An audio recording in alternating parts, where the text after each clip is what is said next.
Hi there, and welcome to a new episode of Impact Talks. Today we have Gustavo Branger with us. He's a partner and owner at Global Music Branding, his own company, and before this, he's worked at the Walt Disney Company I think you started your career there and grew to some of the highest positions you can get. It's really exciting what you've done there, but also incredibly exciting what you're doing now. I'm super happy to have you on. Please introduce yourself and tell the people what you do. Hi, Lova. Thank you very much for having me. It's a pleasure to be on your show. So I'm Gustavo Branger. I was born in Venezuela, Caracas, and I am American, half Venezuelan. I worked 20 years for the Walt Disney Company before becoming an entrepreneur. Before that, I did have another job, which was at a company called Locomotion, a TV channel.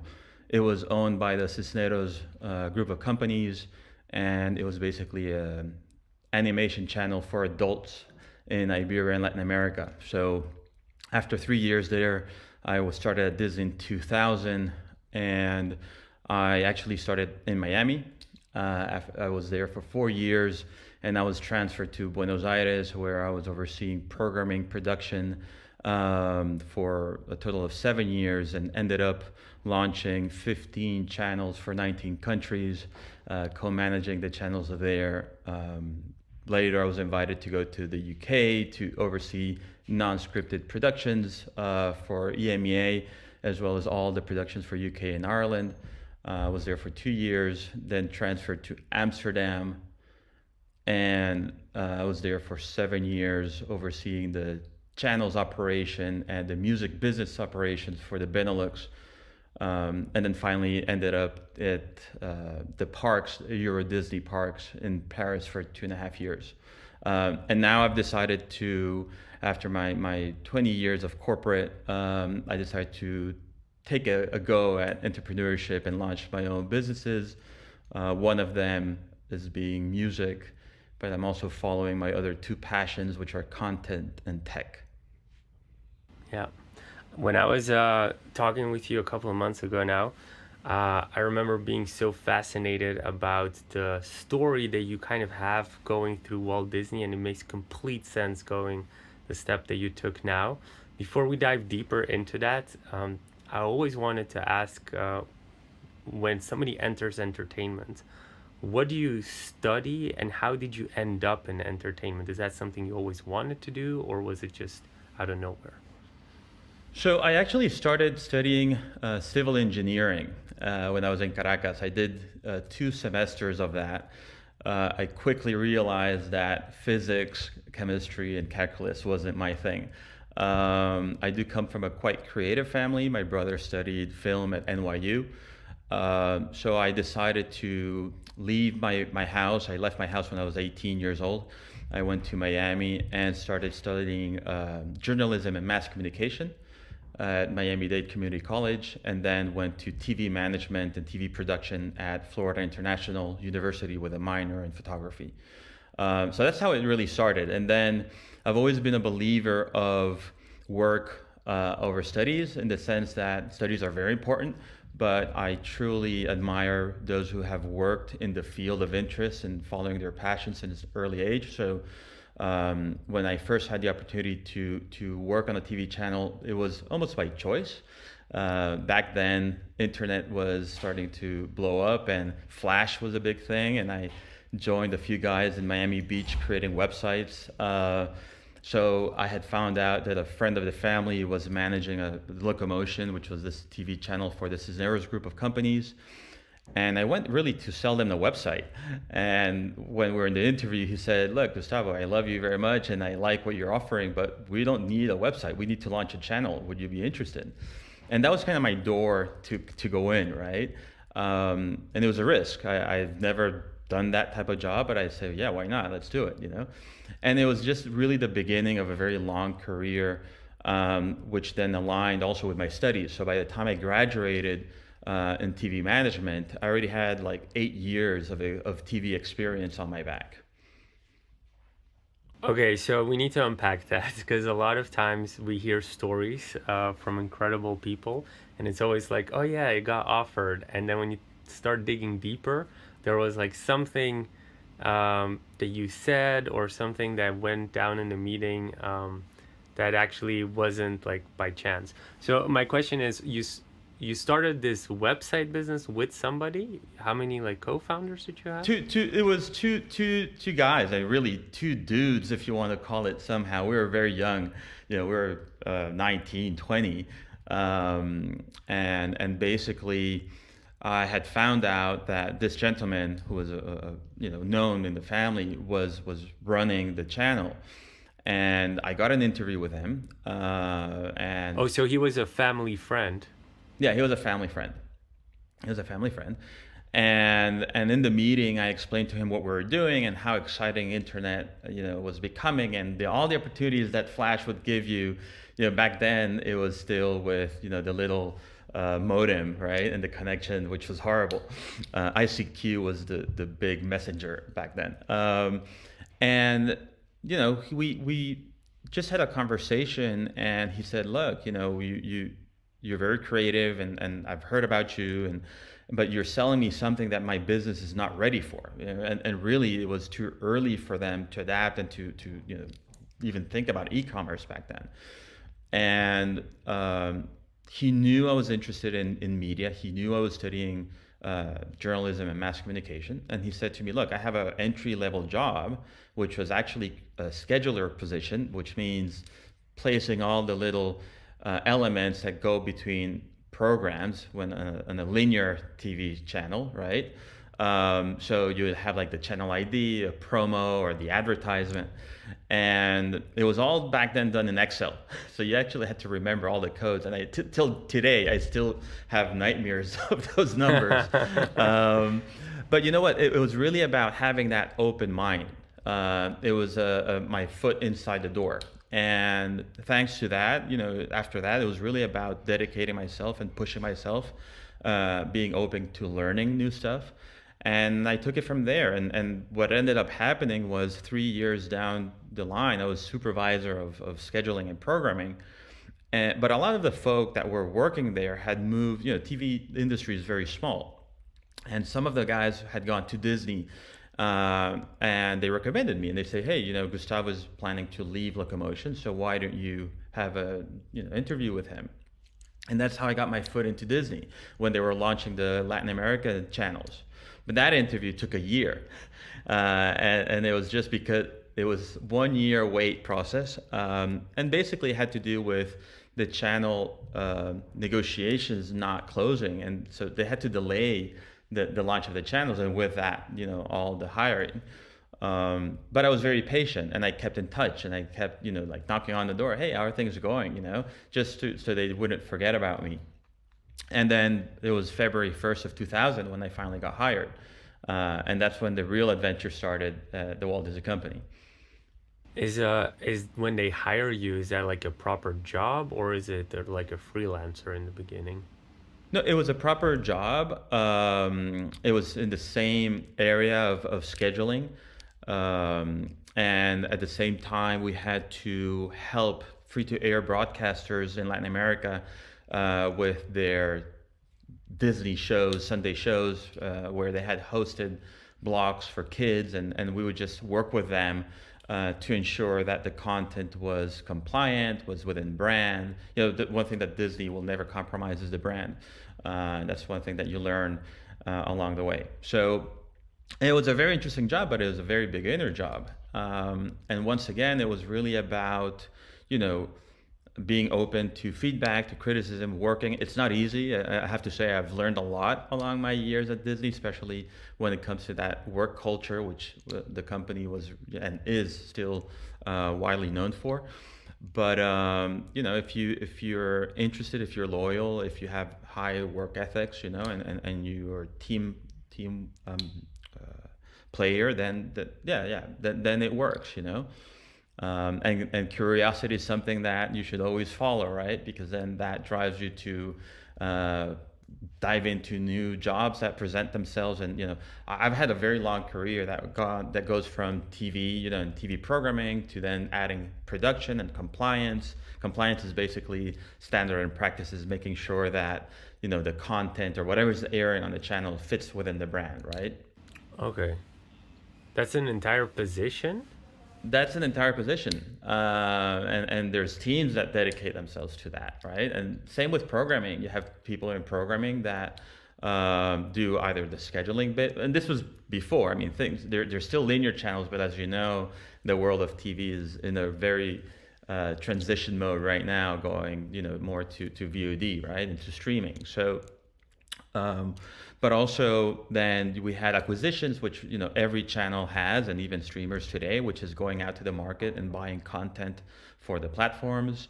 Production, local content is super important everywhere in the world, and no matter what channel you work in. And from there, it just went growing. But you always had to, I would say, not fight, but you always had to go after that job. Nothing falls in your lap. You have to work hard for it, and you have to demonstrate interest, and you have to pursue it. So it's not like you can just expect a promotion at Disney. You really need to step up and be like, hey, I'm interested in this job. Well, I wouldn't say it's just Disney. I mean, all my experience in and out of Disney, even in locomotion, is you have to work hard, right? You have to demonstrate that you're a team player, that you're part of, you're loyal, that your ethics are there. You have to be positive. You have to keep humble, but no matter what, yeah, some maybe a promotion will get there, but my career has jumped me from countries and across the ocean, and it's not something typical that somebody will approach you and say, hey, you want to go to Europe or you want to go to South America, you have to ask for it, and that's how you start the conversation. And I always recommend people to have an open communication with their manager. I mean, that's transparency is a key element for me, and something that I've learned. And your manager should always promote that growth, right? I truly believe that you should support your teams, and if you see somebody who is worth it in a way, right? It has demonstrated all the good traits of a professional, then you should help impulse that person and their career, no matter what, no matter if all of a sudden they become at your same level. It's still something that you should be proud of and help them with. Yeah. My experience with Disney, obviously from the childhood on, it was very successful. But my perspective on Disney was two books actually. One was Bob Iger's biography. I love Bob Iger and how he pretty much his philosophy on leading. Um, and so that perspective I saw. I also saw his masterclass. And the other perspective I got was I don't know if you know this book, Creativity Inc. by Ed Catmull, the head of Pixar. And so those were my two perspectives on Disney. And from what I understood, Disney around the time that you joined was quite in a, at least Disney animation was in a rut. The culture was also very corporate, and that over time started changing with the acquisitions of, Pixar and Marvel and stuff like that. So my question then is, how was it like at Disney? Was it like described in those books where it was like a rut and then slowly it started changing into this thing that, the culture of Pixar had created? Was that visible? Could you maybe explain more about those like decades that you were there? To be honest, I won't talk about the company culture. I think for me, Disney has always been the number one entertainment brand out there. For me, it didn't really change.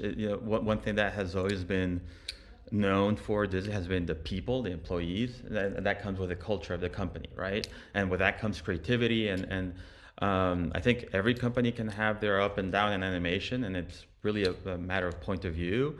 But it's always been there, and I don't know if you've read The Ride of a Lifetime, also from Bob Iger, Yeah, his yeah, latest the book. Bob, So yeah, that's that an one. amazing book, right? And Michael Eisner, who was the predecessor of Bob, was an amazing president, and Bob is an amazing president. I'm sure the new Bob Chapek is going to do amazing things. It's a evergreen company that will last, for ages, and has grown and has learned how to evolve and has learned how to, bring in the most valuable IPs really that are out there. But if you read that book, each of those companies have their own, way of working. Like Pixar, it's not that they just take over and they suck into the company. Pixar has their own culture, and that's what has made them work together. And that has been said in Bob Iger's latest book. So, but I think that definitely, it is an amazing company. It is a company that has very high values. It's very innovative, and I think that that's what will make it strong, and it's because also that focus on the brand. They make sure that the brand is golden, right? Yeah, you've been mentioning that a couple of times. You're an entrepreneur now. What learning lessons are you drawing from? Is that very restrictive, being stuck to this legacy brand ideal? Or how do you see it from a perspective as an entrepreneur now? What are the learning lessons out of that? I think there's a lot. With a lot of the startup companies that I've dealt with, they lack a lot of planning. So even some of the companies I joined, yeah, they had a vision, but when you're in that process of every year, planning out your business, seeing how you're going to get there, what's your production pipeline like, and all of that allows you to create a system, right? That you can predict in a way, your revenues or what are your needs. Data is a big thing, especially when you're like in the TV business, but also the culture, right? And that's super important. When you come from a company like Disney and about respect, about the integrity, being transparent, all of these assets that you can then transfer to a startup company. I think those are golden. And yeah, I mean, working for Disney, like I said before, it was the number one animated entertainment company in the world. You would pick up the phone and everybody will answer. You call any service provider, any producer, and they're like, yeah, Disney, I would love to work with you. As an entrepreneur, you learn that how to hustle, I would say, and I'm hustling more than ever. But it's great because you also come with a network. After 20 years, I have a global network of people who've known me through Disney, but also because of my own professional ethics or values, they now pick up the phone and they remember me as, hey, you're always a great guy, an easy person to work with, a transparent business guy. So that's what's helped me a lot on my entrepreneurship. Why do you think you lasted so long at this one company? That's so unique to hear lately. Good question. I think love for the company. It's a great company to work with. So I didn't feel that need of, okay, one thing that I tell everyone is follow your passions, right? Don't go after the money. And I know it sounds a little bit of cliche, but the reality is that if you do what you love and you go to that office every day with a smile on your face, then that money will likely come. The other thing is being very open-minded and taking risk and jumping the pond, if you may, because moving around is not for everyone. You need to adapt to new cultures. You have to make new friends. You have to, and especially with a family. My family has been extremely supportive of all my moves, and they've gotten used to it, really. And that has allowed me to stay in the company. And personally, I'm somebody who loves challenges and new challenges and trying different stuff. So if I feel that I'm stuck at a certain level or doing the same job, I'll get bored and then I'll have to leave what I'm doing. And that kind of drove that curiosity within the company and take those new challenges throughout my career. Because where is your family right now? Which part of the world? Oh, we're in Paris. We're now in Paris. Okay, everybody's in We Paris. we all live in Paris. Well, not every. I have an older son who's 20 years old, and he's in Maastricht, studying biology. Yeah. My daughter is 17, and she's in her year 10. So she has one more year to go before she goes to uni or whatever she does. She's a very creative person, so who knows? And I tell him She's studying in France then. she's studying in France at the moment. Yes. One wants to be, a biologist and save the world. The other one wants to be a singer, and both get the same advice. If that's what your passion, that's what you want, follow your dreams. I also believe in goals, setting goals. So when I was very young, and it sounds kind of weird, but I knew that by the age of 25, I wanted to be financially independent, from my parents, but also I want to have at least my wife and start a family. And actually, I did get married earlier. I got married when I was 21, had my first kid when I was 25. And I've always followed that, as you get older, you don't plan ahead so much, but you don't lose focus of that goal, right? And that goal is what kind of drives you to do it. And ultimately, that goal can be happiness, right? Because if you put, a car as your goal, then you're going to achieve it, and then all of a sudden you're going to be like, wow, that was it. So you kind of have to have much bigger or more or deeper goals in life, and that can be your, family, or I want to get to see the world through following my passion, or I want to be an artist, right? And then you follow that, and then whatever happens, you just, you're gonna have, it's a roller coaster, right? You have good times, you have bad times, and whenever you have a bad time, you just have to brush it off, be positive and keep trying. Perseverance is an amazing trait. Yeah. I feel like this question comes up a lot when I talk to other startups and founders, which is, this whole happiness conversation that we're having. What is deep goals for you? Because a lot of, people, including myself in the past, I've set goals and pretty much, like you said, attained it and then kind of said, was that it? So you've been doing this a bit longer than I have. So how do you set deeper goals, and how do you know that they are deeper goals? Well, I think there's two parts to it. One are, I would say, your personal goals, right? And then you have your professional goals. And sometimes they'll intertwine, and also as you get older, those will change. And I'll explain to you why. So like I said before, I always have been a person, a family man. And again, I wanted to have a family at an early age. It was because I didn't want to be a 60-year-old dad and not being able to enjoy my kids, right? So now I have a 20-year-old, I'm 45, and I snowboard with him, or I, can joke with my daughter and dance with her and go out. I've been married for 25 years, so something's working. So that for me was really important, right? The other one was really about being honest to myself and following what I wanted to do. But I also had a very ambitious goal. And that ambition was like never stay, like I was mentioning before, never be conformed, right? Never be mediocre. And for me, it was always striving for a higher bar. And it continues to be something that I do. So if I create, when I was creating events at the parks, or, when I was creating a TV show, once I did the first one, I wanted to make sure the next one was better, right? And that we could improve it and to show the value of that.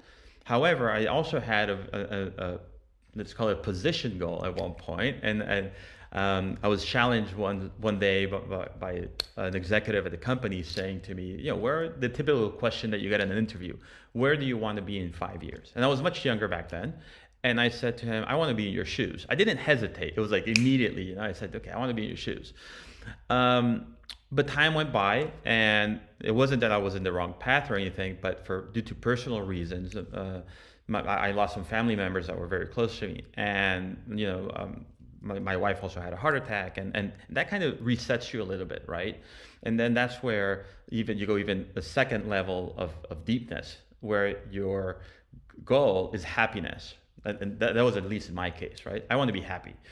So when I left the corporate world, I had time to think about what I wanted to do, and I have nothing against corporate. I think it's great. It works better for some than others, and it was the largest part of my career. But I had that inner calling that said to me, before you die, you need to try out your own business. If there's something that you'll regret, before when you die, is looking back and say, wow, I didn't try it. If in 2 years it doesn't work out, then great, then I'll pursue corporate again, right? I don't, I doubt that will be the case, but I had to do it. And that's making me super happy. And then I focus on what was that I wanted to do, right? And I'm a creator from many years. I love TV content, so I'm developing some TV series. I with a music production company, Global Music Branding in Amsterdam. And the reason I worked with them, so I met them 8 years ago when I was general manager for the Disney channels in Benelux and for Disney Music Group.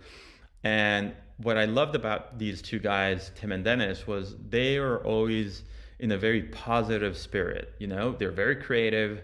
All the quality of their work was amazing. And they're not a huge company. They're just two guys and a great network of creatives, right? But even when we're talking finance, which is always a complicated conversation to have, it was always in good spirits and transparent. So, after I left the company, I basically sat down with them and said, hey, we had such a great chemistry working together. Why don't we join forces and grow together? And they love that idea. And so far, it's been an amazing ride. And we still keep that, philosophy of let's do it for the passion, not for the cash. The cash will come, right? There's a saying also when I was young, and I don't know if you have it in Europe, but, when you're planning to have a family, a lot of people say, well, the baby comes with the bread under the arm, meaning, you can't plan the perfect moment to have a kid. You just have to go with it, right? And then you'll figure it out as you go. That's yeah, pretty inspirational. My mentor always told me be the exception to the rule, and that's the thing that comes up when you're telling your story. I have so much to ask about the entrepreneurship part. I'm pretty sure we're going to cover that more. I want to go more chronological because I don't think we're doing justice to all the things you've done and learned at Disney, and I think they'll be very relevant to understand your entrepreneurship journey. Could you give as detailed as possible within time a sketch of your entire career through Disney and what your most biggest learning lessons were in each position? Whatever you remember, of course. No, I have a great memory of Disney. So, look, I like I said, I started back in February 2000 as a scheduler, and we were putting together the programming strategy to launch the channels in Latin America. And it was amazing. I was working with colleagues, and I always had a huge admiration for their brand. And it was funny because when you're very young and you start in a company like Disney, when you see the president of that company or a very high executive, you tend to kind of shrink a little bit and you become a little bit timid, right? And with time, you kind of learn that, well, actually, they are human and we are all human, and we eat and we sleep, and we have feelings and families. And so when you start to break that barrier, you kind of learn that raising your voice is good, right? And I think as I went along, so that's when I started, right? And we launched the channels. It was probably one of I have a few moments in my career that I have to say are pillars of my career. And one of them was launching the channels in America, seeing what you've planned so long and on paper, and seeing it come to life on the screen. That was invaluable, for me. Through that journey, after the channels were in DirecTV, and DirecTV went back from filed Chapter 11 many years ago, and back then the president who was leading and currently is the leader for the Walt Disney Company in Latin America reinvented his strategy and saw the opportunity out of that bankruptcy to say, well, let's go commercial and let's go basic cable. Now, in terms of that are understandable, it meant going from a very niche or small audience that were paying a lot of money to a really broad audience, which was paying less, but then you would compensate that through commercials. But the exposure of their brand and exposure of the content allows you to really exploit the franchises, and that happens with every company out there, right? So if you look at a Transformers movie from Hasbro, right? They launched the movie and then they're selling toys like crazy. That is the way you do that franchise business. And then from there, the operations were moved from Miami, to Buenos Aires, and my wife is Argentine, so I said to her, yeah, let's go, let's take that trip and continue to grow. And I started to get additional responsibilities, and I always say, yeah, let's do it, and they would want to try me out a couple of months to see if if I meant business, and then I would always get what I was promised, and I went in parallel, and then we really started to create a production hub, which was unique for Latin America, to create content for all over the world. So an example was I purchased the IP for Art Attack, which is a old UK show originally created by Neil Buchanan, and we bought the worldwide rights, and we produced 3 seasons of 12 versions in 12 different languages for all over the world from Buenos Aires. So we would do like Taiwan, India, Italy, France, Brazil and Argentina, etc. And you just had to learn how to adapt to the different cultures, different personalities, and that's kind of that practice, right? And as you go in there and you kind of persist on your strategies, on your planning, on what you want to achieve, and you have to have a business plan, and show your leaders like, okay, I want to do this because it makes this sense, financial sense, or whatever sense it may be.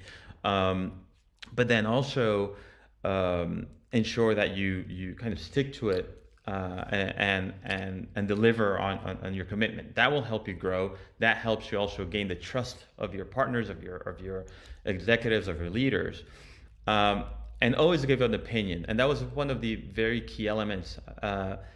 As I grew, I said, wait a minute. I realized, wait a minute. I'm being paid for this job, right? Whatever that was, if it was the manager of programming or the director of production. So if you're paying me for this, you need to value my opinion. I might not always agree with my peers or my leaders, but I have an opinion. And it's always good that you make others hear your voice, or that others listen to what you have to say. And then you can always agree to disagree, right? But a lot of people, and something that always frustrated me was when you're in a meeting and there's 50 people in the meeting, and then, when there's a questions, nobody raises their hand, or they're too shy to ask. And some might say it's good listening, but at the same time, you're not being heard. Nobody knows what your value if you can't express yourself, if you cannot say or even have a argument about a specific point, right? So that was something I learned along the way. I think that also teamwork is key. You're under a lot of pressure, and especially if you're recording live TV shows, those are always super adrenalinic, and you need to learn how to let go, which comes with time and comes with experience, and being able to not try to think that you are the one that's always right, I would say, right? So kind of be humble, and that's a process that takes time as well. Then I went to London. I mean, How, sorry, how do you learn to be humble? if you always think that you're right, and you don't accept criticism, or you just think that your voice is the only one that matters, then you kind of start to lose that, right? So I think you need to accept that, there's others that are I wouldn't say smarter or less smart on you, but that know stuff and that can contribute, and you need to open up to other people's criticisms and points of view. As long as that criticism is constructive, you should take that feedback, right? Don't think you're always right, because we're always learning. Every day we learn something new. And also it's the approach. When you go to the market and you work for a company like Disney, and you go to an independent producer, for example, or if you work for Warner and you do the same, in their eyes, you're like this huge Goliath, right? And respect is something very key, and that transparency just opens that, that trust and that door to really a long-term partnership.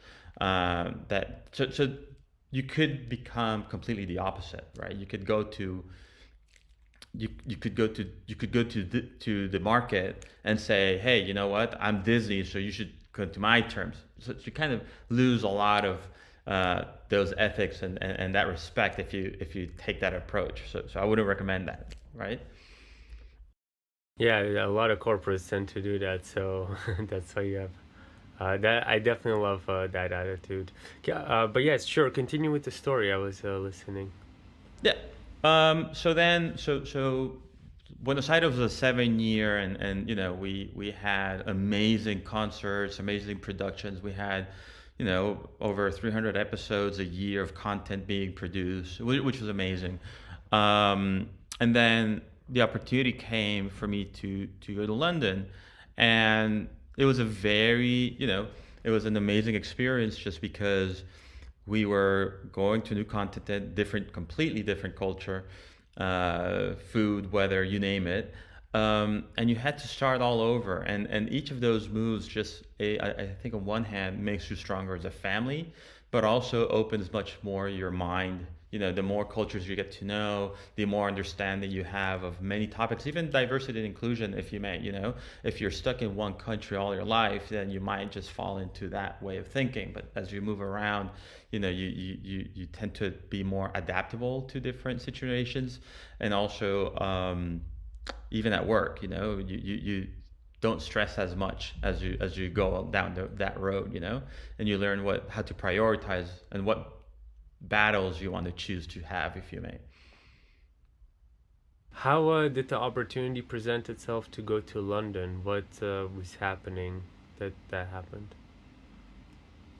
So basically, the president of Disneyland America became the president of Europe, and because he was aware of my I guess my loyalty, my work ethics, and my adaptability to move around, he actually had a conversation with me and said, you've been open about wanting to move, and you came from the U.S. to Buenos Aires, and now I'm over there. Do you want to is that something that's appealing to you? And I said, yeah, sure, why not? And that started a long process. However, when I arrived to the UK, I have to say it wasn't an easy adaptation process, just because culturally it was so different. But 2 years later, I basically asked the company to find me another gig elsewhere, and just had to do with Really? yeah, yeah, because I think it was a mixture of things, and I just wanted to test a new ground and a new area, and they had a great challenge, which was Amsterdam, and say, hey, well, why don't you go there and see what's going on, and give us some report on what we can do to improve the operation, and that's kind of how it started. And after 6 months of traveling back and forth, they said to me, hey, you want the job over there? And I said, yeah, why not? I had to fight for it. I have to ask for it. I have to say, hey, it's coming. It's time. And the irony of all of it was I hated flying back then. I was scared to death about getting on a plane, and I had to fly every week, twice a week, from London to Amsterdam. But you get used to it, right? You adapt, and that's kind of the thing. I really wanted to pursue this, so I had to kind of like confront my fear and go for it. And after a few flights, after 3 months or so, then your body says, "Oh, this is like a bus ride. Let's go for it." Yeah. How does your family react to all of this? I mean, you're saying like, oh yeah, I'm hopping to London. Oh, let me switch to Amsterdam. But I mean, doesn't your wife at that point have a job? Don't your kids go to school and have friends? Like, can you share more from the work-life balance perspective, like the family? What was happening there, and how did those decisions got made? I can imagine it as an entrepreneur. Sometimes I have to move countries. I had to do that as well with my own company when we scaled. We were thinking of moving also to America, to LA, actually, with my company before the whole crisis. But what's that conversation like with your kids and with your wife? Can you shed some light on that? So I think the most important is transparency and make sure everyone's in agreement, right? Like, I always had great communication with my wife and my family. So every time that we had a move, I would never accept a move before talking to them. So that I think that's the key element here, right? Luckily, I got married to somebody who was as adventurous as I was, and still is, by the way. With my kids, my kids were very young when I started to move. My son was 4 years old. My daughter was 8 months old. So when I moved to Buenos Aires, and I think parents have that preconcept, or they're more scared about what that will entail to their kids. But really, it should be more about them as adults. I mean, as your kids go into the teenage years, it becomes a little bit more complex, as relationships are there. But in the case of my kids, as they were moving since they were very young, they kind of got used to it. And in fact, what is great about what their situation today is that they have friends in the US, they have friends in London, they have friends in Argentina, they have friends in Amsterdam, they have friends in Paris. So they're already having this great network. And when we were kids, we had to write letters, right? Now you have FaceTime, you have Zoom, and pretty much how we've been living for the last year. They can do it with their friends everywhere, and makes it quite easier. I do think, however, there's an age to everything, right? And there's a momentum that as a couple you do. I think my wife and I are now getting to that point of, okay, we're getting a little bit too old for this. Your body also gets into, when you're younger and you start to move around, your body almost asks you to move again. You have that drive about, like, wow, I've been here. Yeah, you've been here 4 years. Maybe it's time to move. Yeah, I definitely have that one. And I would recommend it, follow it, but also, like, I would love to go to Tokyo and India and and to the US probably at one point. But the reality is also that as you get older, you kind of also get more tired, and you start thinking about other projects in life, which might be like, oh, maybe I want a beach house here or there, or maybe I want to dive into my hobbies, and one of my hobbies is photography, so I'm kind of like doing that quite a lot, and trying to use my free time for that. And if you start to move around, perhaps some of those hobbies don't concrete themselves, right? I mean, photography is a bad example because you take it everywhere, but others want to have like a workshop, or want to do something else. So, that conversation with your wife, can you go into details? Sure. Hey, babe, I have something to tell you today. No, I think, look, so when I was moving from Miami to Buenos Aires, for me it was a no-brainer, just because we had small kids. So, what does your wife do? So my wife is an artist, and she has also had her own business in The Hague. When we were living there, she had a art workshop for kids and adults, called the Art Lab. So, and she, aside from what she did or didn't do, it was really the mindset. That's kind of what will help couples or families move around, right? Because kids will adapt, and it's the parents who normally fear, like, what's the consequence of moving? What will that do to my kids? Will they go to jail when they're grown up? And actually, no. I mean, it's like everything else in life. We're creatures that adapt easily to different situations, and what I think it has done for my kids has really opened their mind to a whole new world, and cultures, and arts, and just way of life that today they make them very rounded. My kids speak 3 and 4 languages, respectively. So if you look at that in terms of future opportunities, that's a huge advantage that they have. And just learning how to connect with different people from different backgrounds, different religions, different genders, everything. And I think that you need that in a society today to be better. You need to be able to connect with a world of diversity and inclusion. If you can't do that, then I'm sorry, but I think it's not something that will help you in the career. You definitely have to. Together we're stronger, in a way.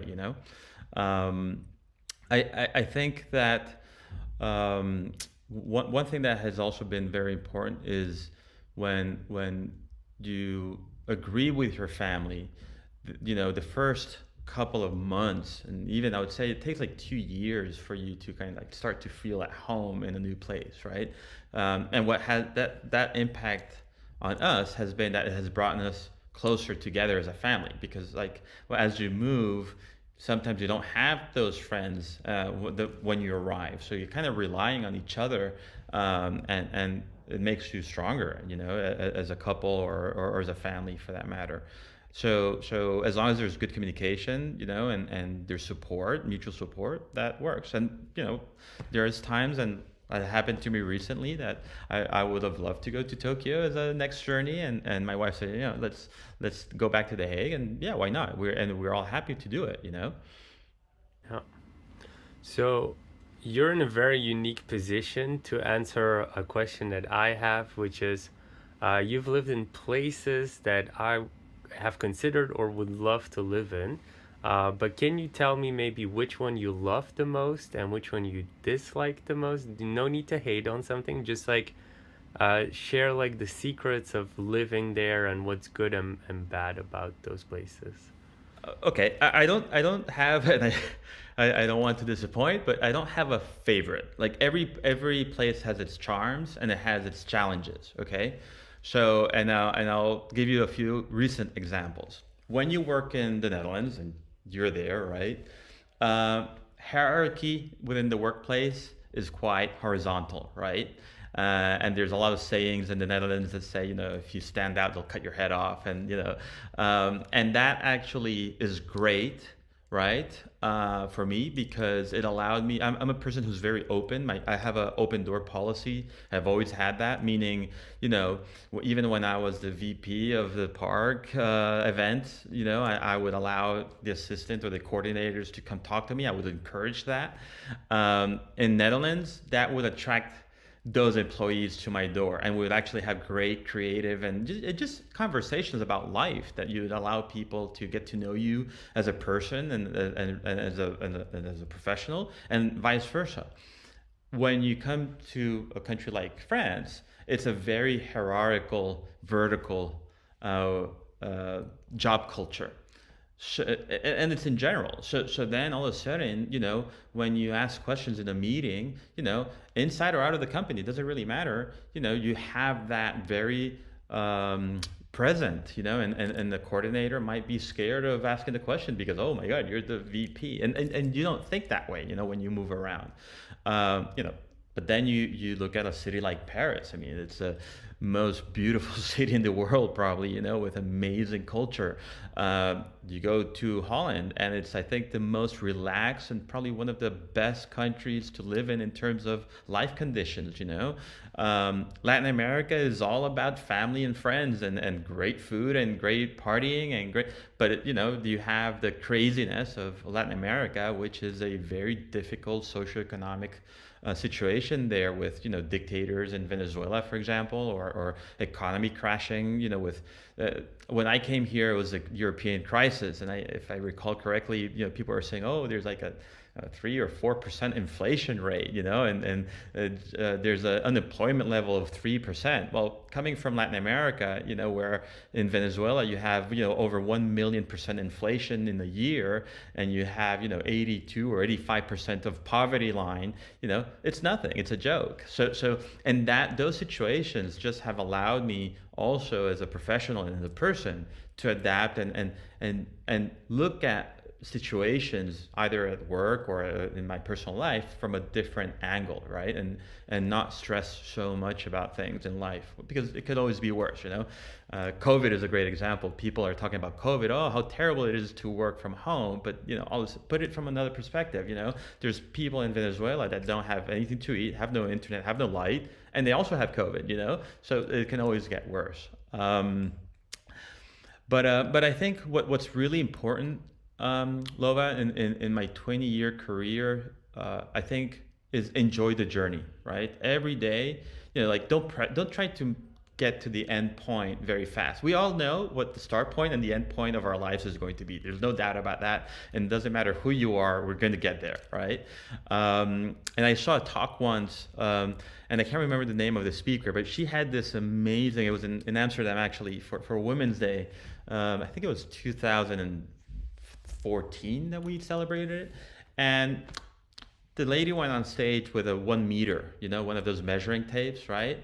And she did a very visual description of our lives. So, she grabbed that meter and said, okay, let's say you're around 25, all of you guys in the room. And so she cut that part off, and this is what you have left. And then she said, well, we'll probably hit 80 before, and our retirement is 65. So, all of a sudden that meter becomes very short. And what she was trying to say was, that's why it's so important that you do what your love or your passion is driving you to do, and you have to enjoy that, because your life is really short and it goes very fast. So don't stress about those things that aren't worth it. Stress about the important things in life. Enjoy your work. The moment that you go to work and you don't feel that you have that smile on your face, that's a sign that's telling you you must look for something else, or even internally. I mean, what if you speak up and you let your peers and your bosses and HR know, maybe there's also a lot of opportunities within a big company. I mean, imagine something like Disney, which is worldwide with offices everywhere. A lot of people could go and say, hey, I would like to get a job I don't know, in Disney Plus, or I would like to go into the studios, or I would like to do this. But if you don't have that conversation, nobody knows. Nobody's going to get into your mind. What did you think of London? I had a conversation the other day with a friend, and he said it's really rough, not like the videos. London, well, London is a beautiful city, but I think it's a city that to your point, it's very rough. It's very challenging socially, and I think it has to do with the dynamics. But also, and I think what's worse is weather-wise. I mean, I love London, and I think I'd never looked at the sky when I was there, and instead I was focusing on the architecture of the buildings. But when we arrived there, we had like probably the 50 shades of gray of weather in 2 months, where we didn't see a drop of sunlight. And I think it's a country, I think it's a city that's very expensive. I mean, Paris is super expensive, but I think that you really need to work hard and have money to really enjoy the full of what London has to offer, right? But that said, there's amazing things, and I think one of the best schools that my kids went to was in London. I mean, it was the most creative school, and that inspired my daughter to pursue her singing career. There's amazing talent in London, and it's a very cosmopolitan and international city. You get on the subway and you see every color, every social category. You see everything on that subway, and it's great. Public transport works. Coming from Latam, that was not an option. And same with Amsterdam. Amsterdam is an amazing city. Very different. It's more of a village to me, but it's very peaceful. Yeah, well, it's like 1 million people, in Amsterdam versus, there's, I don't know how many here. Miami was great. I think Miami has gone through a lot of transformation since I was last there, and before it was much more bohemian. South Beach was amazing, and everything was happening there. And I think that has gone away. I think that now you go to, like, what New York is happening. I remember New York from the early 90s, and it's not the same as it is today. Is it better? Is it worse? It really depends on each point of view. But I think what I love about the most is also getting to know all the food around the world and the different dishes that they have to offer. So, no, I can't say I have a favorite. What's the best food? What can you recommend? Oh my Lord. I love Mexican food. Mexican. I love Mexican food. Yeah, proper Mexican food. I love a good Argentine asado and great wine. I do love French cuisine and their cheeses. I have to say that I actually have a fascination over Dutch cheeses. Dutch cheeses are amazing. Really, my girlfriend as well. Dutch cheeses. I myself don't understand it. They're amazing. They're really amazing. Even you end up loving the bitterballen.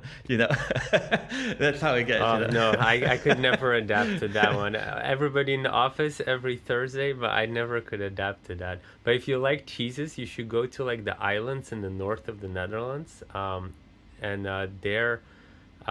They have like all these special cheeses also from those islands because they have so many sheep in the north. You should definitely check it out. What You lived in the Netherlands for a while, so what's the best Mexican restaurant in the Oh, Los Netherlands for? Pilones in Amsterdam. Los Pilones. It's great. I don't know if it's still there, but they had like really good cuisine and really nice spicy salsas. True, because now a lot went bankrupt. I heard like so many went bankrupt. It's crazy. Although I have to say the Dutch government has been supporting them as much as they could, and I feel like it was one of the better ones in Europe. I've heard in America like things just going bankrupt left and right. It's pretty awful with restaurants. But I hope that once things calm down, I'll definitely check it out. And maybe they have Yeah, it's takeaway. great. I So highly recommend it. I have to say, one thing that has really impressed me about the Netherlands is how strong the startup community is. And that's number one. And number two, the amount of DJs that they produce. So it's incredible. And I think it has to do with that free spirited, and that support that people get there. Um, it was really admiring, and I have to say, when you're in the corporate world, um, you play it very safe in a way, right? And I'll try to explain to this. I have a huge admiration for startup companies, just because I've helped some with giving them advice, and when I was in Amsterdam, and it's amazing to see someone that grabs an idea, transforms it into something real, and creates a business behind it and goes right. All these startup companies do not have that, financial or legal backup like when you're in the corporate world. So I would go to do business with production companies or acquiring content, and it was very easy in a way for me because I just had to negotiate my terms and conditions, my commercial terms and conditions. But then it was like, okay, let the lawyers deal with it. And as an entrepreneur, you don't have that. You're really doing everything on your own, man. So I have to say that, big round of applause to everyone out there that's trying to launch the company. And what I do love about that community is that I felt a huge collaboration energy within the young business and the entrepreneurs. And what I love about what I'm doing now, because I said that I have three passions, so music was one of them. I've also started to collaborate with Carbon Black Technology, which is a startup in The Hague that created amazing projection screens for video and for holograms using nanotechnology. And they did the Andre Hages show a couple of years ago at the Ziggo Dome, where they've brought him back from the dead in a way as a hologram and to play with his kids and friends. And and when you talk to the founder, I mean, it's super inspiring because this guy had this idea and made it happen, and so I'm helping him with the business. So it's really interesting to see that. And then the other one is I'm creating content and having that idea and sitting down and writing and trying to figure out, who to work with for the production, where to sell the platform, what platform, and then going through that process has really showing you everything that you've learned in the corporate world, but then to bring it down to, okay, you're a one-man band and you got to go for it. So it does definitely help those skills. Both options are can great, you can you tell me more about the startup you were just talking about? Because I've only heard about those in the Yeah, news. sure. So the founder, Liam Mahon, he is Irish. He comes from the entertainment world as well. He did effects for the company for James Cameron and DreamWorks many years ago, and but he also has an amazing, I would say, engineer or scientist mind or side to him. And he created and patented these screens, which are, like I said, made with nanotubes, right, and a carbon mesh. And basically, they have a product range that goes from video projection screen, right? So anything that will replace your home theater to, big events like LED screen walls will be replaced by this, just because they're lightweight, they're anti-flammable, they are sustainable. But also, if you look at size, when you get into big LED walls, there's always a limit of the size, and you always see that border between the LED screens, right? So with this product, you can do it any size, and you'll never see that, and they're easy to install and uninstall at a very lightweight. But what's also very cool, Is it like rollable or you can foldable or fold it, put it in something? a duffel bag, and take it. And then you just have a projection, right? And you have like 8K projections, depending on the size of or the event that you're trying to do. You'll need a different intensity of the light bulb of the projection screen, right? But what's cool also is that they have a different. We have a different range of product, which is almost like a transparent screen, and that's what you use to create holograms. So we actually did the finals, League of Legends finals in Paris. The opening ceremony was done with that screen, and it's amazing what you can do. With some of our clients include BMW. And you can just bring a whole new level of storytelling to your shows, but it can also be used for retail. So if you think about having this product on a store, and with an app you can move the product around, see how it would fit. You can use it for telecommunications. So if you think about uh, when you want to do mice business, right, the conferences, sometimes that logistic of bringing a high level speaker from point A to point B can be widely expensive, very complicated in terms of logistics, just because you have to fit it into the agenda. So let's put an example. If I wanted to bring Bob Iger from LA to Amsterdam for a 1 day talk, that guy is very busy. You can't just say, okay, spare me 72 hours of your time, and then you have to fly him in, the hotels. Whereas with this product, you can have him as a hologram, and he can see the audience, and he can interact with a two-way video communication. Really? How much does something like that cost? It depends on the different. Each product has a price point because there's levels of, but if you go to carbonblack.technology online, you'll be able to see it. Or I can send you the information. Dot technology, why not like .com or something like that? I don't know. That's a very technical question. But what's great about the screens though is also, when you go to a meeting and you have a PowerPoint presentation, if somebody opens the window, all of a sudden you can't see anything, right? Because of the technology behind the screen, and it's a black screen, it absorbs the light. So even if you're playing a video game that needs to have high resolution and you open all the windows, it won't lose the quality. And I can share via WhatsApp some examples for you to see, but it's really cool. It's really and again, it's bringing that product to life, and finding what that business model looks like and evolving it, and that takes a lot of effort from the founder and everybody around it, which is much harder than when you have that structure backing, and then that of a big corporate, right? Well, what's your position in the startup? So I'm their chief strategy officer, and I'm just helping the founder. So I'm just trying to get them to a position where we can become, fully profitable, and a clear growth strategy for the next 5 years. So you pretty much left Disney and you have multiple things happening. It's not like you just started one company. Yes, exactly. So I have three passion points. Music, which I'm kind of filling that love for music through the music production company. And we basically create music for film, for TV, for radio, for advertising, also for fitness. Then on the content side, it's just me, myself, and my brain, coming up with format ideas to sell.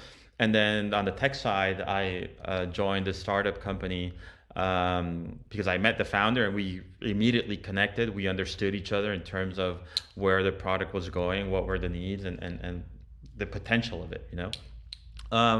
Any any cool projects coming up for the music thing? Any cool movies we know about or something? Well, I can't really speak about what's coming. I can say that the last project that we did was the end credit song for the French version of the Pixar movie called Soul, which is on Disney Plus. Oh, I love that one. It got so much hate. It got so much hate. I don't understand why. Seriously, I loved it's it. a brilliant film. It's a brilliant film. It was like so mixed. Like some people started like, oh, it was terrible. Like I loved it. It was such a good movie. Yeah, it's an amazing film. And we had the opportunity to work with Disney France, Disney Pixar France, and we created the end credit song, and it was really amazing. And what was amazing is that for us, being a small company in Amsterdam, is that it had to get approved by Pixar in the US. So it's a great step for us as a company. Because you knew Pixar in the US, then I assume. Well, I never had, I knew of the company, but it wasn't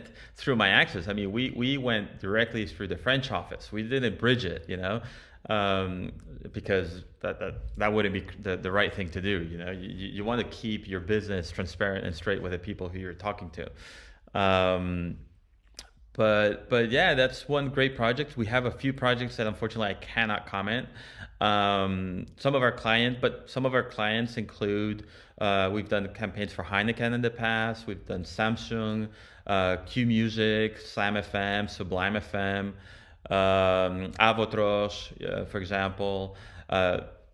They worked with me when I was at the parks. They created the anthem for Electroland, which was a electronic dance music festival I created inside the park. Those are the two guys you joined that you were just talking about, right? Yeah. Correct. So then you have two businesses where you're like collaborating with, as in like you're part with other people, and then you have this one content business that's like yours.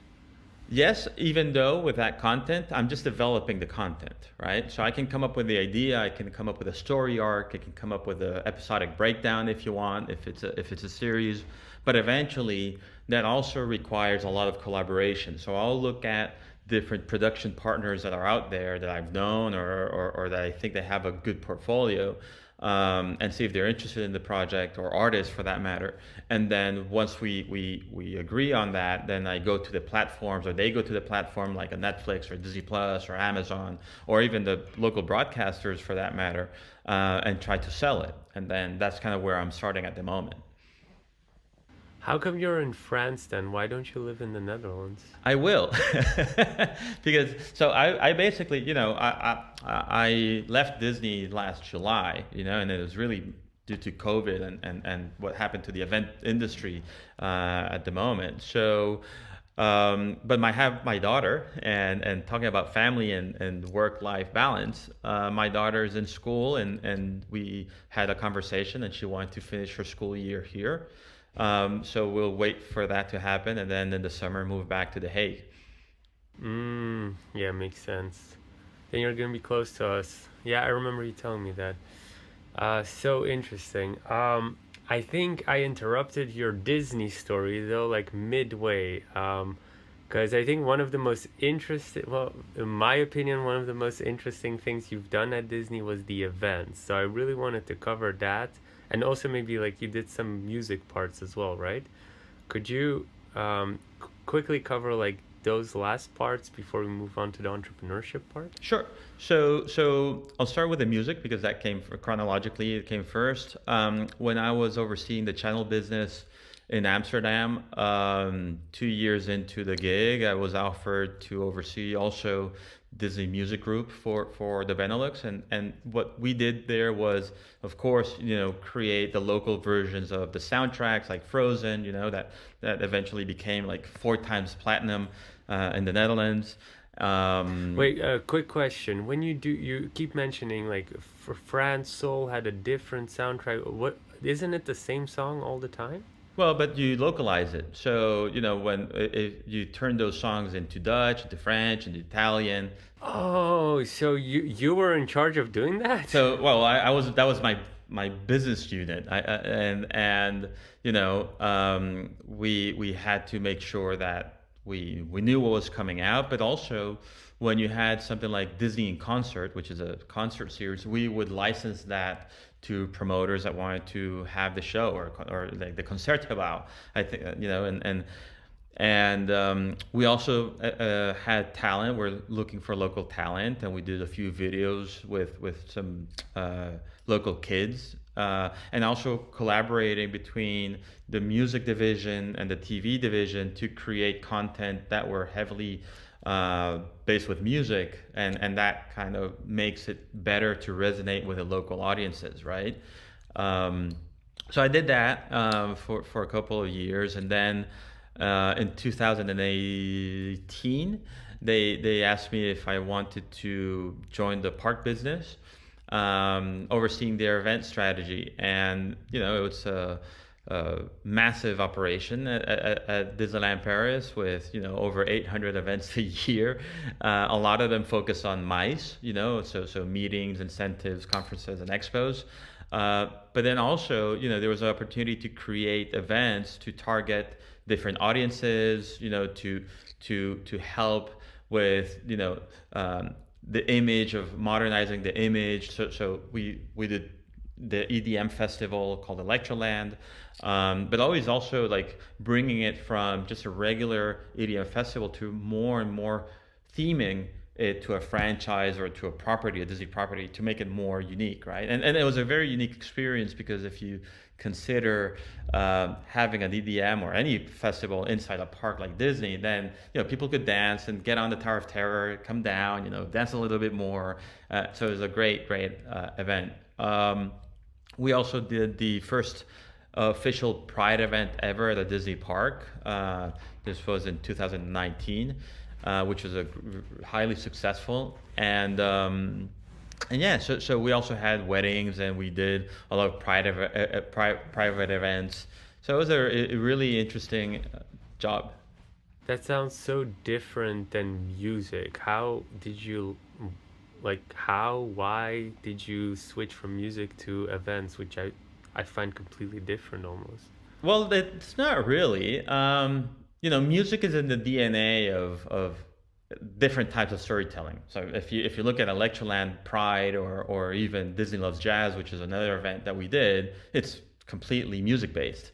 So I had that output for music as well, and some of the events had the parades, and each parade had their music, and we had in Halloween DJs hired to have or different parties for different age groups inside the event.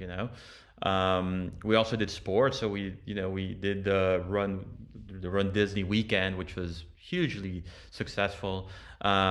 We also did the first esport event at a Disney park with a Major Dota 2, which was also in 2019.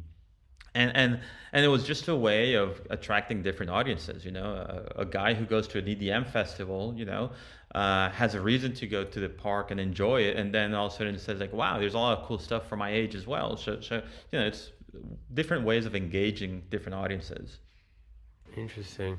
How do you organize an event Disney style? Could you elaborate on that? It sounds so fascinating. Um, I think it's about, it takes a lot of time, a lot of planning, a lot of teamwork, high standards, high safety standards.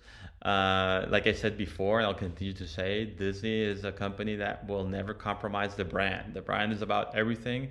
And those high standards come with higher prices, but it's worth it, and Could you everything. give an example of an event, like the timeline, how many people, more of the nitty gritty?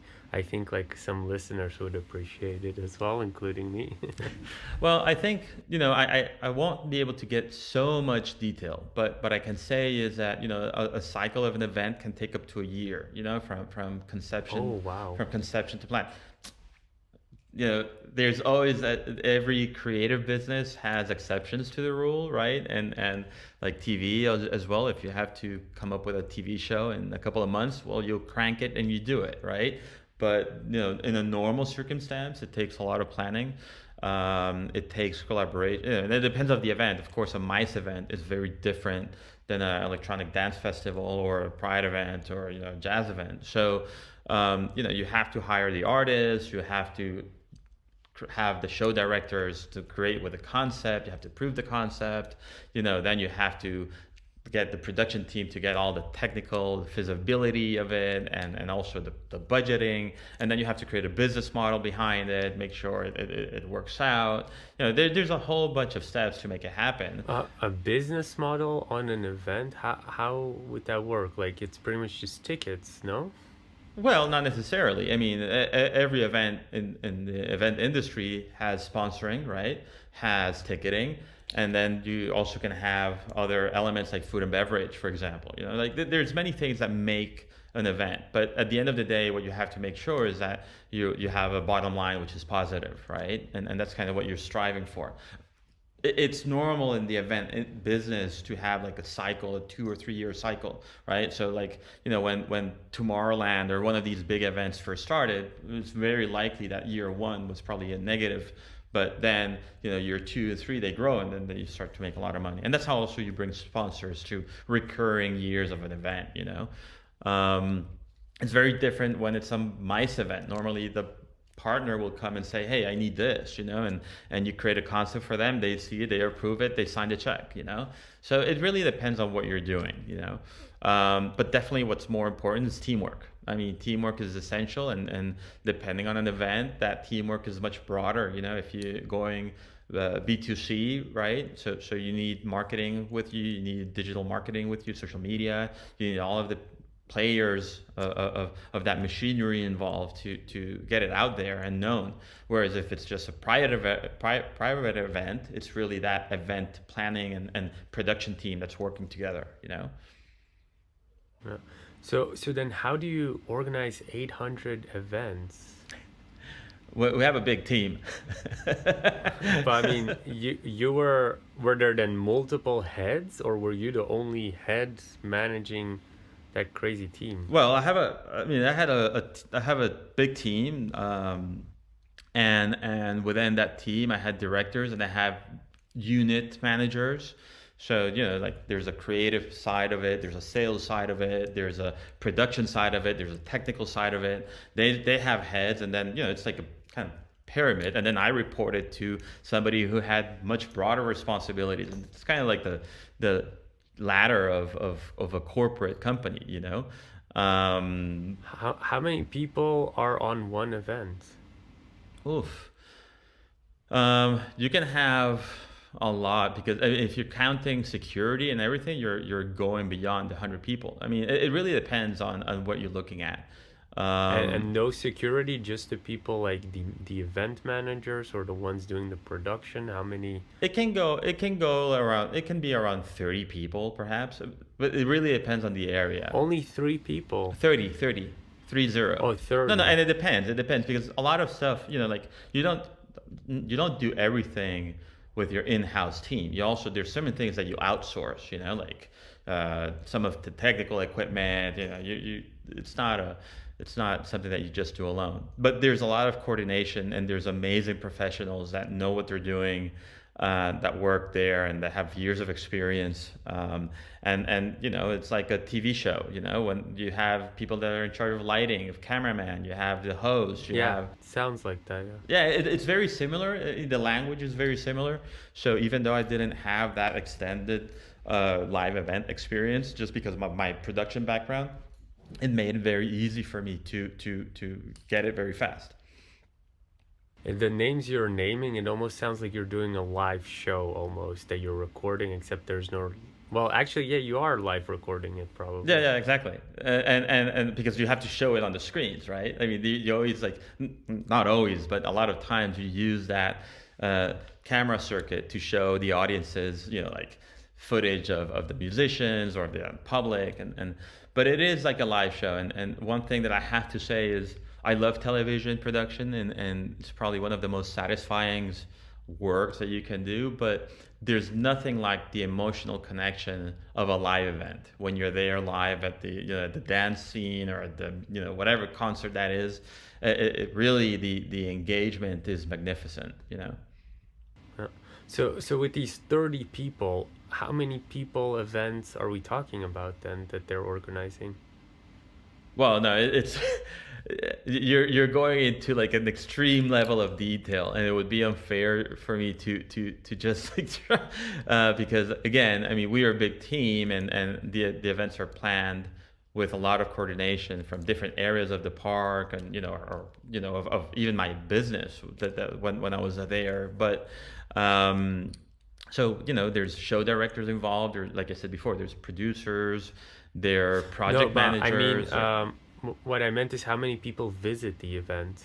Well, depend on size, but an event can have around 25,000 people, depending on which event, or it can have 9,000, or it can have 500. It really, events can vary. That's just like festival size. That's not like a. Yeah, it depends on which event and which park, and what time of the year also has an influence. But yeah. Interesting. Yeah, let's move on then.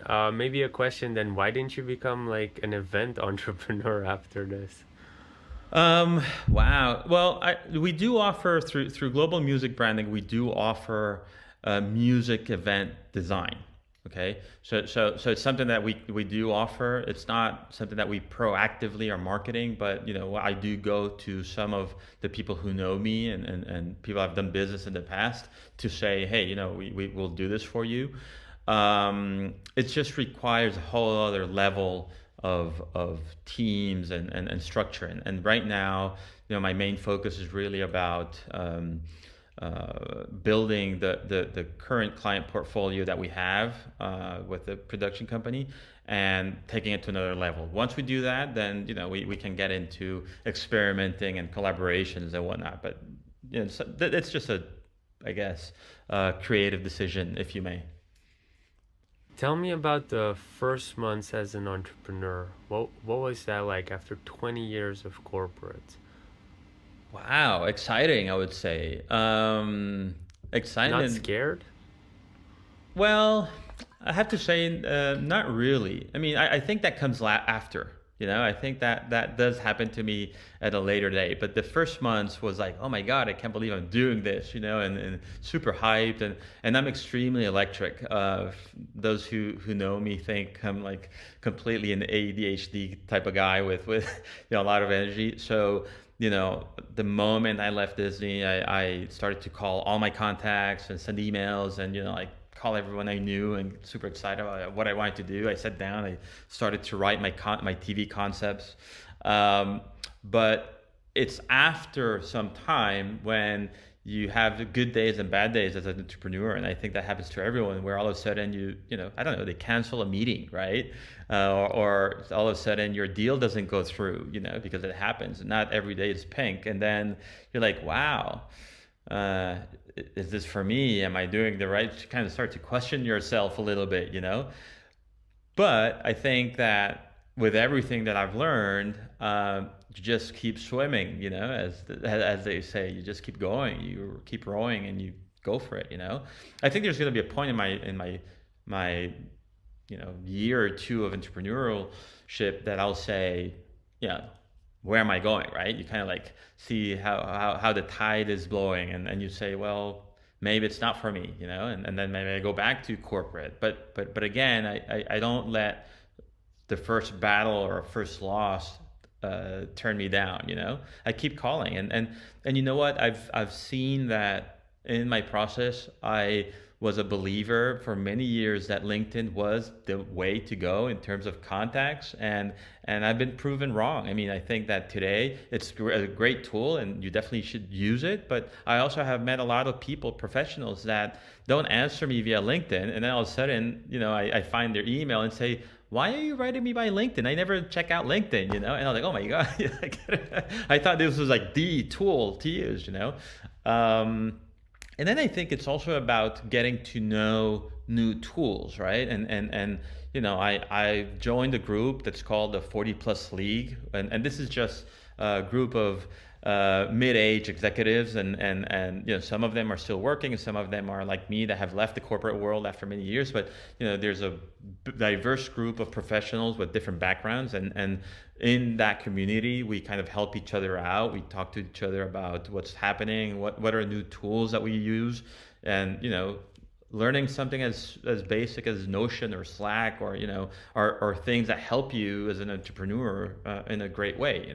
Something that you don't use when you're in a Disney, perhaps. Maybe you use a Trello, but there's a whole bunch of other things that you're using now, that are really great and really accessible for people to start your own business. Um, Yeah. So, if I mean, you're at the kind of beginning journey of an entrepreneur, even though you have so much experience. But if you would ask the audience or me and my team any help that you might need, maybe there are some investors listening, what kind of help would you need at this stage? Man, my assistant. What? So, in the corporate world, you after many years, you're used to having an assistant, somebody who helps you plan your agenda, get your T&E or your travel and expenses, like all those like admin stuff. Um, you don't have that, and I don't have it today, and I find myself sometimes with my with my kind of my mind going everywhere, that, oh my God, I missed the meeting, or whatever. But I wouldn't say, but I'm joking, but it's I really appreciate. Do you use tools like Google Calendar and stuff like Of course, that? yeah, of course, I do. But I'm just a mess. I mean, I'm just a natural creative mess. Have you considered like hiring like a virtual assistant for like an hour a day or something like that? They usually work like freelancers. They have told me that, but I don't. I just haven't even had the time to look into it. And I'm like, yeah, whatever. I'll do it tomorrow. It's one of those things that you postpone. Um, no, I look. I don't. I think that life is going to teach me, and because I'm joined other entrepreneurs, it's not like I'm doing it by my own, right?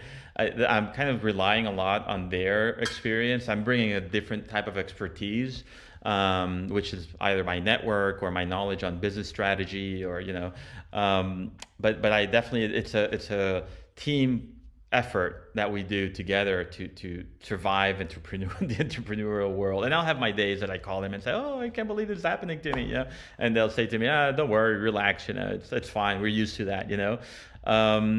Yeah, I think that it would be great to have a network of people promoting, what we do. Like we're now getting into marketing, and I'm working with other marketing entrepreneurs that will help us with our marketing strategy, more in the implementation side of things. But I think it's always great to have this network of people knowing, like, okay, this startup is doing this product or this service, and how can we help them connect with other companies to get that ball rolling.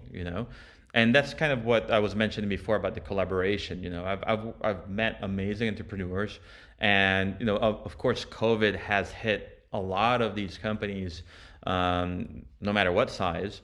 And what you see is that collaborative effort where we say, I don't need to take the whole pie, right? I can share my pie with you, but then when I approach a client, I say, okay, this is what we can offer you.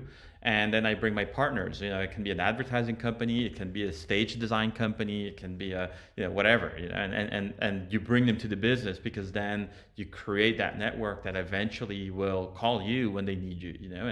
And you do that for the benefit, or win-win for everyone. Yeah. We actually do quite some European campaigns with my main company, the video agency. So I can always, like, for free, obviously help out where you need it.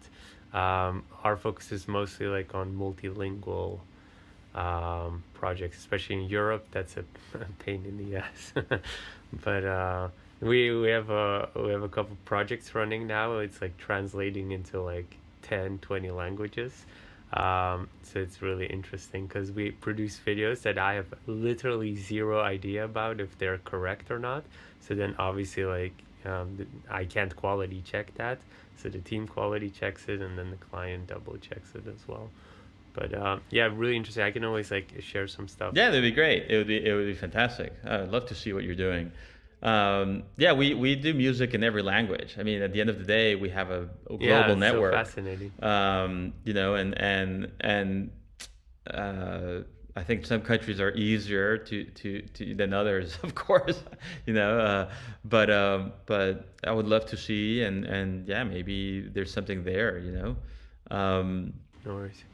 But so now that you're an entrepreneur, do you feel like it's more towards your personality? Because from your story, it sounds almost like this is like your life, you know? Like you do so many different things, and there's always change happening, even though you can be comfortable as you grow older. So, do you feel like this is more you?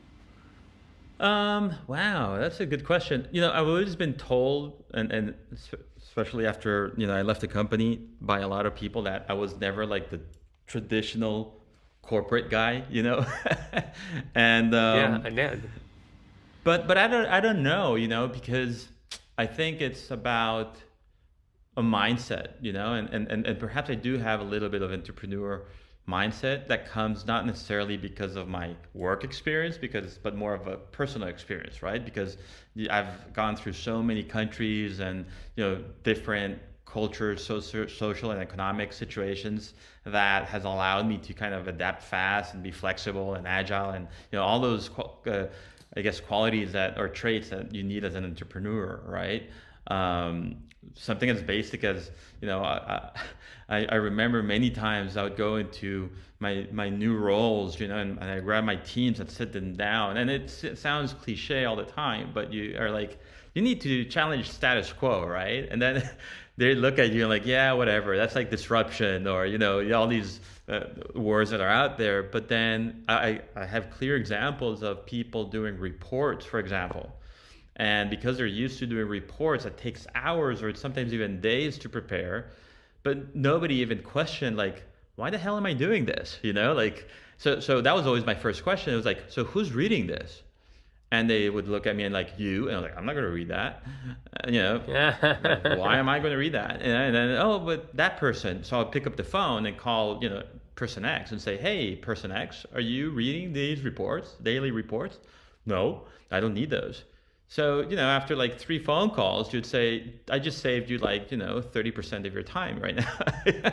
So I think it's important to like, and I think it's normal in everything that we do. Like it can be your personal life, it can be your entrepreneurial life, it can be your corporate life, but you get into a routine of things. And all of a sudden, you're doing it more by intuition almost than anything else. And it's always important to like stop, break, step back, and kind of like look around you and question that all the time and say like, what can I do different? Is this necessary? Do I need so many meetings, and just like find ways of become more efficient or improve your work life, or your personal life. Um, so, is it more me? I guess, yeah, I would love to say it is, but I will have to see with time. It's too early in the making, I guess. I do feel completely free. And what I love about it is, um, I guess I can define it as I do what I like and I do it with whom I like. So, if I go out there and search or fish for business to call it somehow, but the guy who picks up the phone is a complete, bad person. I'm not going to say the word, but then I can say, you know what, it's not worth my time, and hang up and goodbye. And sometimes in corporate world, you don't have that option because, the person who you're having to work is a bigger client than your area, or it's the boss's boss or something like that. And you have to do it. Um, and you're accountable. I think what I love the most about it is that you're accountable of everything that you do. You're accountable for your own actions. So you don't have fingers to point around. It's me, myself, and I, and that's it. If I screw it up, it's my fault. If I give you my word, and I've always been a person of that holds my word in terms of negotiation or promises, then I'm the only one to look at, and that's exciting for me. That's very exciting for me. what's like a skill that you feel is essential to an entrepreneur that you only realized once you became an entrepreneur? Oof, patience. um, no, yeah, I would say patience is a big one. Not that I wasn't patient, but again, I think you can become paranoid, I guess, because again, you don't have that financial backup, you don't have that legal backup.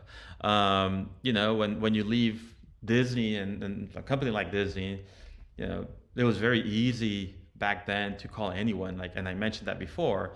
As an entrepreneur, you kind of get a little bit paranoid. It's like, they're not answering me because I'm not at Disney anymore. You start to think that way, and you kind of have to brush all that negativity and all that, like I would say, frequency interference of that blurs your focus, right? So now I know, I get up in the morning and I don't worry too much. And that's the other thing. I think what I've had to learn is not having that structured routine, that 9 to 6, right? And that's kind of typical of the corporate world.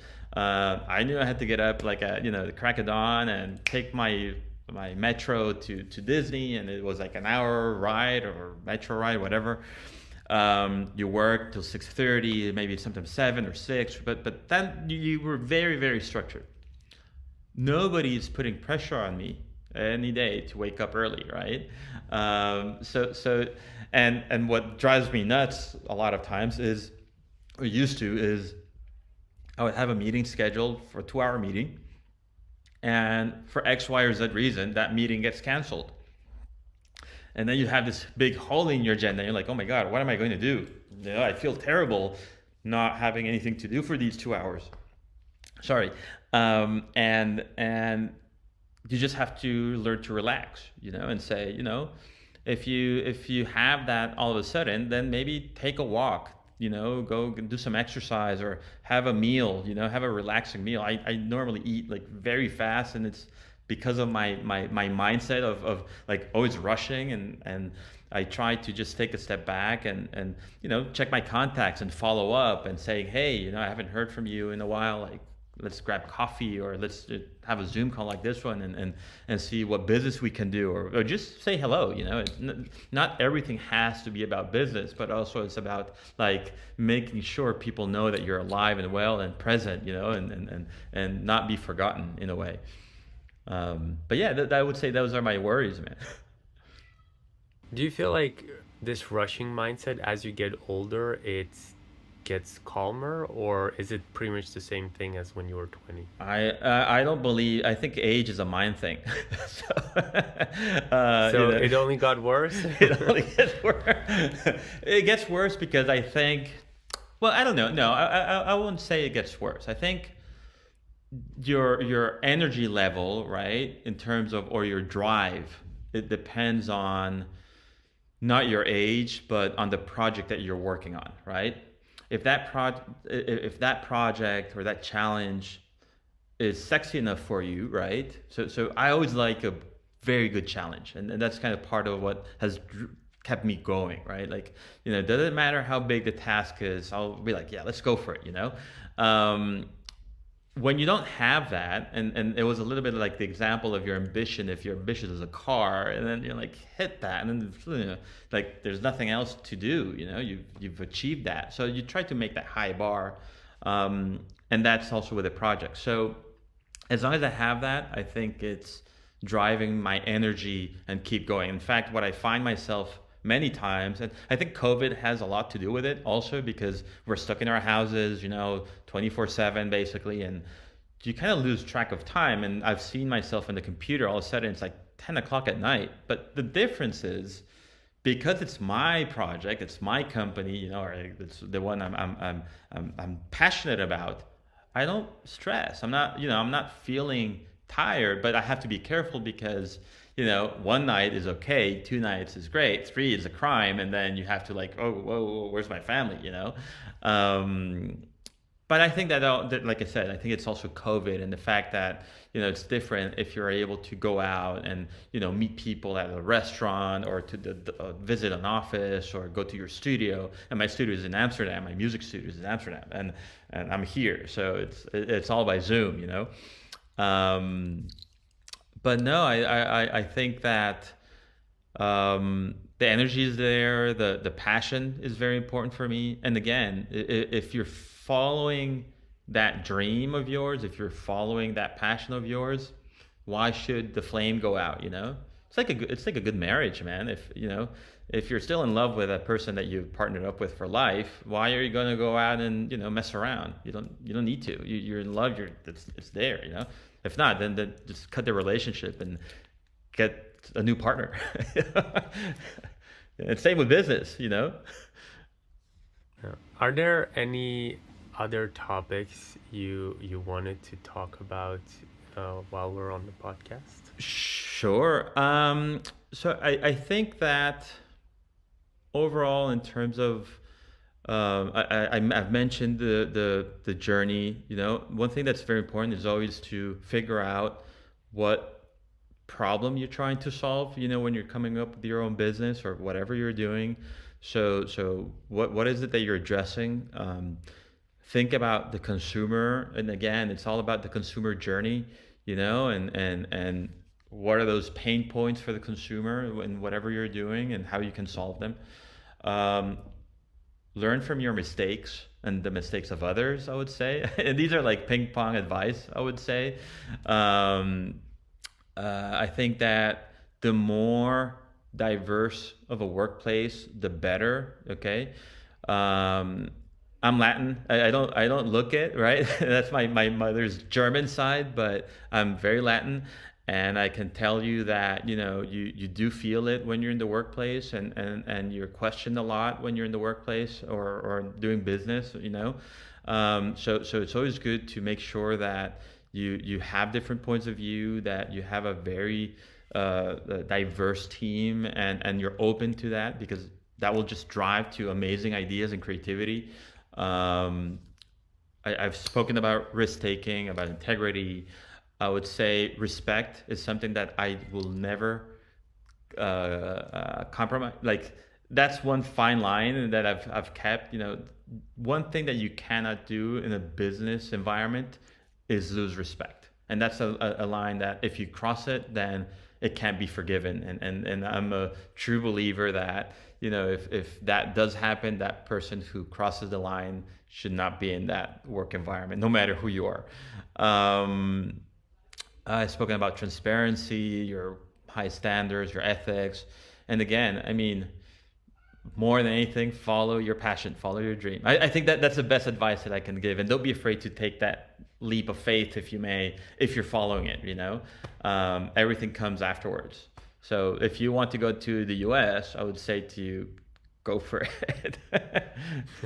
I have to be honest, that passion kind of faltered after everything that happened in the US, and I have to say the whole crisis exposed a lot of bad things that we all knew it was there, but then actually seeing how bad it is there, how unstructured the government is, it really makes me appreciate the Netherlands much more.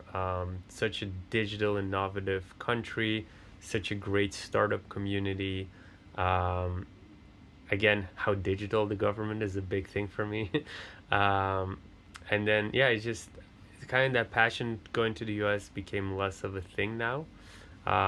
We do have clients in LA and stuff like that, but I feel like it's not really, especially now with this society, I really don't feel that barrier that much because we're just calling on Zoom and stuff like that. So yeah, it's less of a thing now. It used to be really like we were gonna move. We had like a spot in LA at WeWork and everything, and then yeah, the whole thing happened. I just came from a 2 week trip to LA, and it's amazing. I mean, LA is like a bubble, right? I mean, there's a few areas in the States like New York, LA, Boston, perhaps, Chicago, Houston, that are quite bubble-ish, and you can definitely see that there's a lot going on there in a positive sense of the word, right? I do have a question for you. I don't know if this is very common, but you have done many interviews like this one. Um, what are the three learnings that have struck you most in terms of either people in the corporate world or people transitioning into the entrepreneurial world, or just pure entrepreneurs? Yeah, we've had a couple. The one that stands out for me the most was episode 8, Suts. He was the global head for communications for WWF. But before that, he was actually head of MTV Asia. So that's kind of how like his corporate world started in that TV world. I think he founded MTV India or something like that, became the head of MTV Asia. And then what he did is he transitioned away from that and started his own startup, which became the most funded startup in Singapore, where he was living at the time. And 10 years later, it got sold to Motorola. And afterwards, he did corporate startup, and then he went to NGO. And he came on the podcast right at the end of that WWF experience, transitioning into something else. But that journey like really stands out. We had a couple like that, but the reason that stood out to me was of how global the story was and how extreme it was, like being the most funded, starting MTV and all these things. It was, and he was so down to earth, but extremely smart. But if I would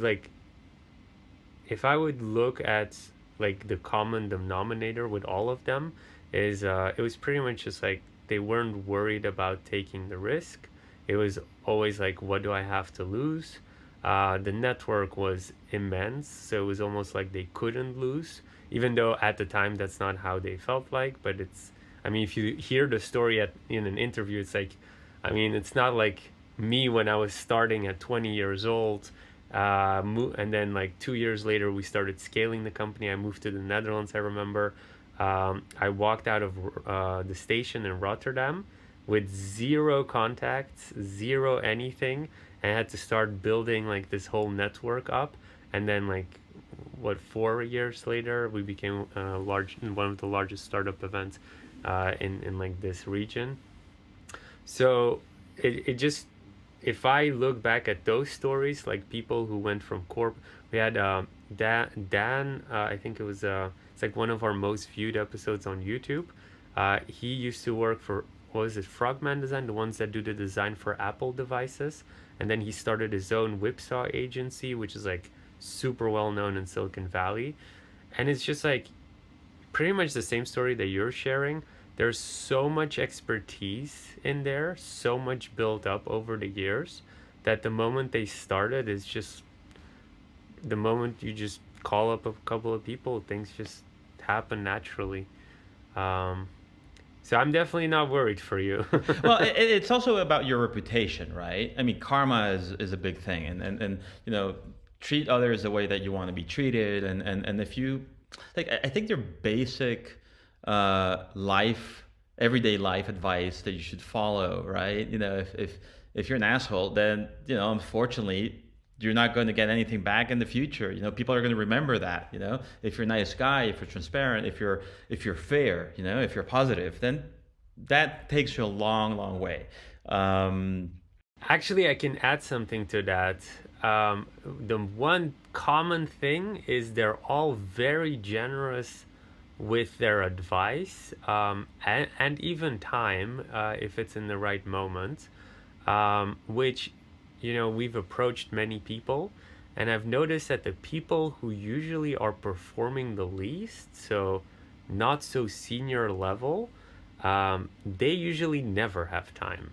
So I've noticed that people that are more chill, more flexible, they usually somehow always make it and make it faster.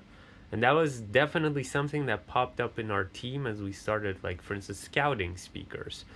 We just noticed that certain speakers at certain levels somehow like are very uptight. And the moment the uptightness leaves the person, it's like pretty much like a road to success. yeah. And you know what? You bring a great point, which is also, it happens to me a lot.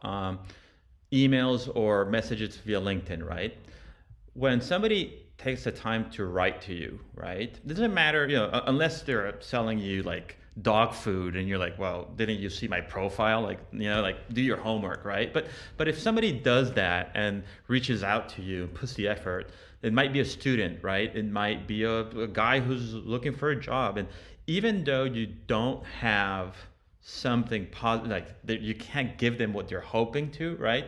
Have the decency to reply to that person. It takes you like 5 seconds, right? And you say like, hey, you know, Lova, how are you, man? Thanks for reaching out.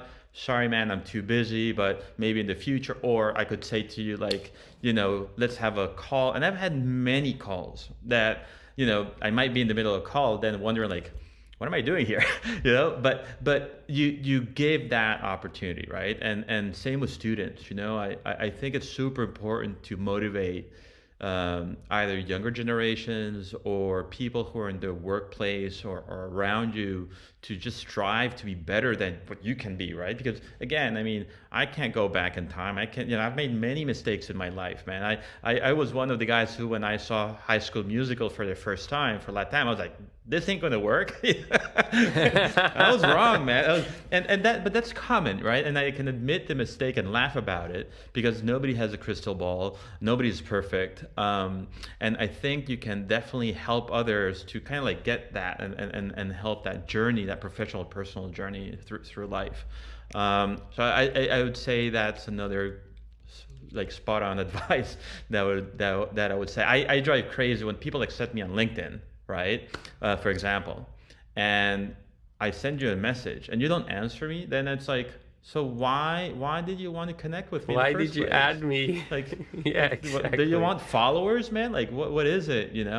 I, So I have people who add me and then I ask them, hey, like, do we know each other? Because sometimes I meet people at these events, and like no replies. So then we follow up, nothing. And so I have some people where it's like three messages, no replies, and then like a year later when they have something to sell to me, I get this super salesy message. And so that happened a couple of weeks ago, and my team laughs at me because I'm very direct. But I pretty much, because I have like sometimes I don't actually manage my LinkedIn. I have like three people managing my LinkedIn, but I also have my app LinkedIn. So sometimes I'm like on the bus, I open LinkedIn just to check what's happening, and I see a message like that, and my team knows when I'm responding, and so I pretty much responded, okay, so you never responded to my message, and a year later you send me this question mark. So yeah, and then my team obviously laughs all the time. yeah, no, I completely get it. But look, I think, and that's why I think karma, what goes around comes around, and that's the other advice that my mom I'm used to not give. trying to be mean in those moments, but No, but but it doesn't take any effort. Like it doesn't take any effort to be exactly.